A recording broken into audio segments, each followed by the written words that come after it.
कहते हैं जब माता लक्ष्मी की कृपा किसी पर हो जाए तो उसके जीवन में कभी परेशानी नहीं आती।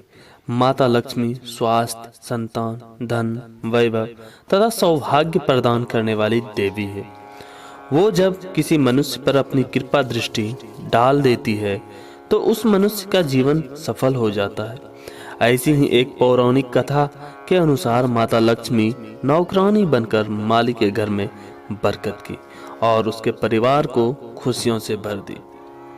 एक बार की बात है, भगवान विष्णु का मन शेषनाग पर बैठे बैठे बहुत उदास हो रहा था। उन्हें धरती पर घूमने की इच्छा हुई और वो अपनी यात्रा की तैयारी में लग गए। स्वामी को तैयार होता देखकर लक्ष्मी माता ने भगवान विष्णु से पूछा, अरे स्वामी, आज सुबह सुबह तैयार होकर कहाँ जाने की तैयारी में हैं? भगवान विष्णु बोले, देवी लक्ष्मी, पता नहीं मन कुछ उदास है, इसलिए मैं धरती लोक पर भ्रमण करने जा रहा हूँ। तभी माता लक्ष्मी कहती है, हे देव, आप धरती पर भ्रमण करने के लिए जाएंगे तो आपके बिना मेरा मन भी नहीं लगेगा। क्या मैं भी आपके साथ धरती लोक पर भ्रमण के लिए चल सकती हूँ?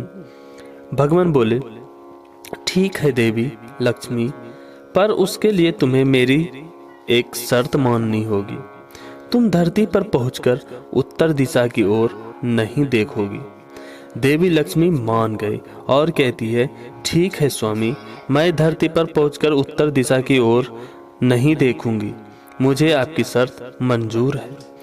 भगवान विष्णु की इस शर्त से माता लक्ष्मी सहमत हो गई और प्रातःकाल होते ही माता लक्ष्मी और भगवान विष्णु धरती पर पहुंचे। उसी समय सूर्य उदय हुआ था। रात बरसात होकर हटी थी। चारों ओर हरियाली ही हरियाली थी। धरती की सुंदरता को देखकर माता लक्ष्मी अत्यंत ही प्रसन्नचित्त हुई और भगवान विष्णु को दिया वचन भूल गई। माता लक्ष्मी धरती को देखती देखती कब उत्तर दिशा की ओर देखने लगी, उन्हें पता ही नहीं चला।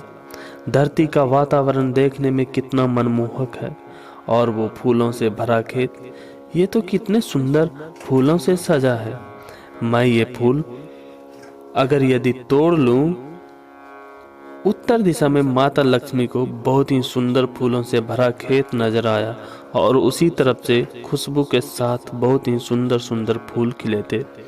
ये फूलों से भरा हुआ खेत, माता लक्ष्मी बिना सोचे समझे उस खेत में चली गई और एक सुंदर सा फूल तोड़कर ले आई। जब माता लक्ष्मी भगवान विष्णु के पास वापस आई तो भगवान विष्णु के आंखों में आंसू थे। तभी माता लक्ष्मी बोलती है, ये देखिए स्वामी, कितना सुंदर फूल है। अरे स्वामी, आपकी आंखों में आंसू, क्या हुआ? स्वामी, क्या मुझसे कोई गलती हुई है? बताइए स्वामी। भगवान विष्णु बोले, देवी लक्ष्मी, आप मेरा वचन याद नहीं रख पाए। शर्त के अनुसार आपको उत्तर दिशा में नहीं देखना था और साथ ही साथ आपको ये भी सोचना था, किसी की भी कोई भी वस्तु को कभी भी किसी से बिना पूछे नहीं लेना चाहिए। तभी माता लक्ष्मी बोलती है, स्वामी, मुझसे भूल हो गई, मुझे क्षमा कर दीजिए।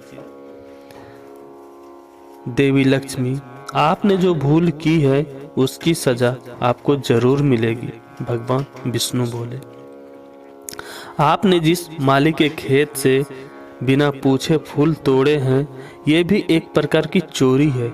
इसलिए देवी लक्ष्मी, आप 3 वर्ष तक माली के घर में रहेंगी। इसके बाद मैं स्वयं आपको बैकुंठ वापस बुलाऊंगा। माता लक्ष्मी भगवान विष्णु की आज्ञा मान लेती है।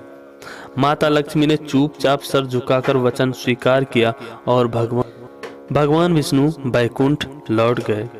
माता लक्ष्मी ने गरीब कन्या का रूप धारण कर लिया। खेत के मालिक का नाम माधव था। माधव की पत्नी के 2 बेटे और 3 बेटियां थी। सभी उस छोटे से खेत में काम करके किसी तरह से गुजारा करते थे। खेत के पास ही माधव की झोपड़ी थी। माता लक्ष्मी माधव की झोपड़ी पर जाती है। माधव लड़की को देखकर पूछता है, तुम कौन हो और इस समय तुम्हें क्या चाहिए? मैं तुम्हारी क्या मदद कर सकता हूँ? कन्या बोलती है, मेरा नाम लक्ष्मी है, मैं एक गरीब लड़की हूँ, मेरी देखभाल करने वाला कोई नहीं, मैंने कई दिनों से कुछ भी नहीं खाया, मुझे कोई भी काम दे दो और मैं तुम्हारे घर का काम भी कर दिया करूँगी, बस मुझे अपने घर के एक कोने में आसरा दे दो। माधव एक बहुत ही अच्छे दिल का था।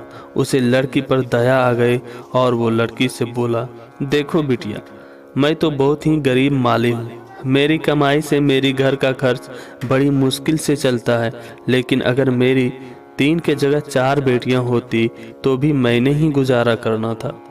जैसा रूखा सूखा हम खाते हैं वही खिला सकता हूँ। यदि तुम मेरे यहाँ यहीं रूखा सूखा खाकर खुश रह सकती हो तो अंदर आ जाओ। तभी कन्या प्रसन्न होकर बोलती है, आपने मुझे अपनी झोपड़ी में शरण दी, आपका बहुत बहुत शुक्रिया। माता लक्ष्मी 3 साल माधव के घर पर नौकरानी बनकर रही। जिस दिन माता लक्ष्मी माधव के घर आई थी उसी दिन से ही माधव को इतनी आमदनी हुई कि उसने एक गाय खरीद ली। उसकी पत्नी कहती है, अजी ये नई गाय खरीद लाए, ये तो बहुत अच्छा हुआ, आज तुम्हारी आमदनी बहुत अच्छी हुई। सरला, जब माता लक्ष्मी की दया है माधव, मैंने कोई चमत्कार नहीं किया, ये सब तुम्हारे दयालु स्वभाव का ही फल है जो आज तुम्हें प्राप्त हुआ। तुमने तो मुझे गरीब लड़की समझकर अपने घर में शरण दी है, ये माता लक्ष्मी कहती है। धीरे धीरे माधव की आमदनी अच्छी हो गई। उसने जमीन खरीद ली और फिर एक बड़ा पक्का का घर भी बनवा लिया। सारी सुख समृद्धि, गहने, कपड़े, जेवर, सब कुछ अब माधव और उसके परिवार के पास था। लक्ष्मी माधव के घर और खेत में काम करती रहती। एक दिन माधव ने सोचा, मुझे ये सब इस लड़की लक्ष्मी के आने के बाद ही मिला है। जब से ये हमारे घर आई है हमारी किस्मत ही बदल गई है। माधव लक्ष्मी के बारे में सोच ही रहा था कि जब वह एक दिन अपने खेत से काम खत्म करके घर आया तो अपने घर के सामने द्वार पर एक देवी स्वरूप गहनों से सजी एक लड़की को देखकर हैरान रह गया। उसने ध्यान से देखा, अरे ये तो मेरी मुंह बोली बेटी यानी कि लक्ष्मी है।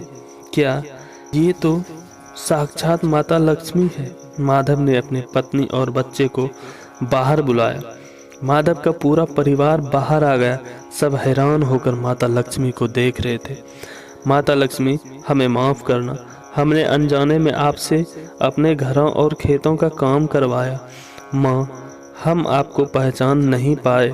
माधव को बहुत ही पछतावा होने लगा और माता लक्ष्मी से क्षमा मांगने लगा। माता लक्ष्मी बोली, माधव, तुम बहुत ही नेक दिल और दयालु व्यक्ति हो। तुमने मुझे आश्रय दिया, 3 साल तक अपनी बेटी की तरह रखा। इसके बदले मैं तुम्हें वरदान देती हूँ कि तुम्हारे पास कभी भी खुशियाँ और धन की कमी नहीं रहेगी।